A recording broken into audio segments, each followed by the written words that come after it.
Assist by number 7, Gilbert Perreault, and number 6, Nate Leonard.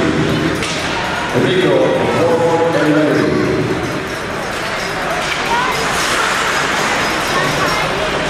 7 minutes later, Ray Bourque on the rebound. That's Ray Bourque's son, making it 2-0 USA. You see a name like Bourque out there, and you think of Ray Bourque, and the number of Norris trophies that you lost was yours because of Ray Bourque. What do you think of? Well, I think it's just great to have a player like Bourque on our team. I mean, it's hereditary. A lot of the athletes, whatever sport you're playing, you get your mom and dad's genes, and more importantly, Ray Bourque's genes. So I just remember when I think of him is all the times that we competed against each other in the old garden in Boston, and truly was a remarkable player. Has Ray been around? He hasn't been around this year. I know he was around last year, and it'd be great to see him again. I know I played on a lot of all-star teams with him, so I'd be happy to see him and share some old times. Hey, I was reading this book, maybe you've seen it, Then Perreault Said to Rico, and Wowie Howie is all over this book. And one of the things that you talked about was a game I sort of remembered, because you were my hero. Your first exhibition game was against Montreal, and there was a guy named Guy Lafleur out there. What was that like? Well, Montreal was my team growing up as a kid. I loved the Canadians. They were, perennial Stanley Cup winners, and Guy Lafleur was my idol. So it was quite awesome, to tell you the truth, lining up in pregame skate before the game, and being able to rub shoulders with Guy Lafleur, because he was standing right next to me when we were doing our 3-line shooting drill, and I just sort of take a couple deep breaths and get my wits about me. But it's one thing to have to watch your idols, and another thing to play against them. But getting back to Gilbert, he was really best players, and he sort of took me under his wing. He asked me to come back to the bus my first year and sit with him and just talk about plays and how we could create offense from defense, and with outlet passes and little plays that we worked on in practice. And he had a whole new dimension about the game and making plays offensively from our own end. Until Mark Maldonado exceeded your mark regarding number of points as an American-born. To me, that's unbelievable that you had as many points as you had as a defensive role. I mean, even Maldonado was a forward. Yeah, I mean, it just shows that I've been able to play with a lot of great players to put me in that position. I could go right down the list. Too many names to mention, but certainly the start of it was with Gilbert, and guys like Dave Anderchuk and Pierre Turgeon, just to name a few guys that were around the power play, and a lot of coaches have put a lot of trust in me to run the power play. And but you look back and reflect on your career, and I was quite happy, being able to survive 21 years and being able to play on the power play and play with a lot of great players.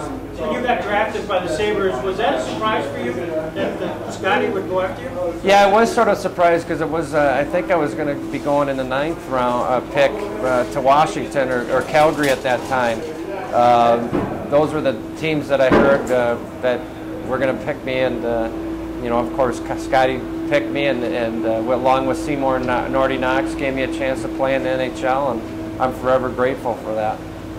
When you started off that first year, I mean, you literally went from high school to the NHL. You're sort of the El Kaline of hockey. You and Barrasso are really one of the few to ever do that.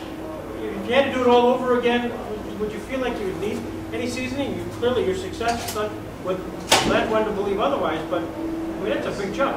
It was a big jump, but I don't know if anybody knows this. In 1982, I was asked to try out for the national team, for Team U.S.A, and a couple exhibition games, and I made the team, and playing against the pros, before I was even drafted, and that was a big measuring stick for me, and I thought I was able to hold my own, and that's why I chose the route I did, and I have no regrets, especially starting in Buffalo, a nice small town, great fans, but more importantly, the players that I played with that took me under their wing. And I could name, Mike Foligno, Lindy Ruff, Mike Ramsey, Larry Playfair. A lot of those guys really took me under their wing and showed me how to be a pro. And Lindy Ruff and Mike Ramsey took me into their house until I got my own place to live. And we were a tight-knit team. We did a lot of things together. On Halloween and the holidays. So that was really made me feel comfortable as a player. Even being a rookie and getting ribbed a lot, they made me feel at home, and I was glad I started in Buffalo. You recently were inducted into the Buffalo Hall of Fame, and part of the ceremonies was Scotty Bowman. What did Scotty Bowman mean to Phil Housley? Well, Scotty Bowman gave me a chance to play. The old story goes he was watching me with the St. Paul Vulcans when I played junior A after my high school year was over. My high school season was over, and he was standing around a bunch of college scouts. And to this day, I think this is the way the story went. He walked up to the college scouts and said, "I don't know what you're doing here. I'm picking them in the first round." So, but he was a pioneer in sorts. Just his track record alone speaks for itself, and he must have saw something in me and took a chance on me, and again, I'm grateful that he did, and really, springboard my career.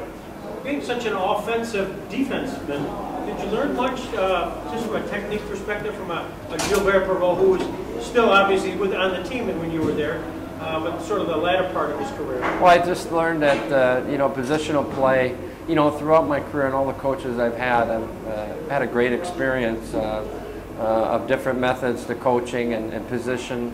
I think every year I had to improve. I had to really improve on my play away from the puck. And just from one teacher in particular, Jacques Lemaire, and I was only in New Jersey for a short period, told me, don't be trying to outmuscle a guy in the corner. You contain him and don't spend your energy. And it made perfect sense, going away against the philosophy of trying to hit and pin guys, which for me, I probably wouldn't be able to do to the majority of the players in the NHL, and it made perfect sense for me just to contain, not let them beat me back to the front of the net, and it was a great pointer. You were the first round draft pick in 1982 with Buffalo. You stayed with them for 8 years, and then one day you were traded. Was that tough? That was the toughest. The first time you get traded as a professional is the hardest, and you can ask anybody. You're never really prepared for it until you see the boxes packed in your house. And I know I broke down on that day, but it's another opportunity. You go to a new team, you meet some new players and new friends, and that's the way I treated it. I was never bitter about any of the trades. Business is business, and at that point, I've had 8 years in the league, and you understand that it's a business and a job, but it's also something that you love doing for life, and that you would never change that. But there are parts of it that people don't see, like when you move to a new city, trying to get new schools, new doctors for your kids, a place to live. Those things people don't see, but that was very difficult the first time. Was it difficult to see Mark Modano go younger? No, and I was pushing for him. I knew JR and Mike Modano, one of those two were going to break it, and I couldn't be happier for a guy like Mike Modano, a very classy individual.